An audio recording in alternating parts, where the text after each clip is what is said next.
Celui qui demeure en moi, en qui mes paroles demeurent en lui, porte beaucoup de bons fruits. J'aime ce que la Bible me dit en Jean 15, verset 5. Une chose, c'est d'avoir la foi pour ceux qui s'arrêtent en chemin par information. Comme les disciples tremblaient parce que la tempête s'est levée contre eux. C'est de cesser de se sentir victime des problèmes, mais de devenir acteur de sa propre histoire.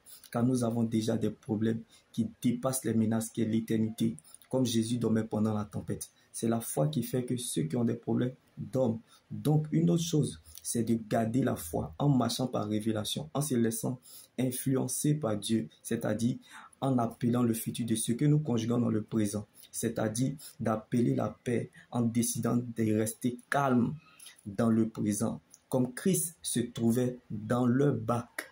Bien-aimé, c'est de se tenir ferme dans une fidélité absolue, dans la persévérance soutenue par une adoration agréable à Dieu. Une autre chose encore, c'est de demeurer dans la foi, c'est-à-dire bien-aimé dans le Seigneur, de décider sans peur de rester du côté de Dieu.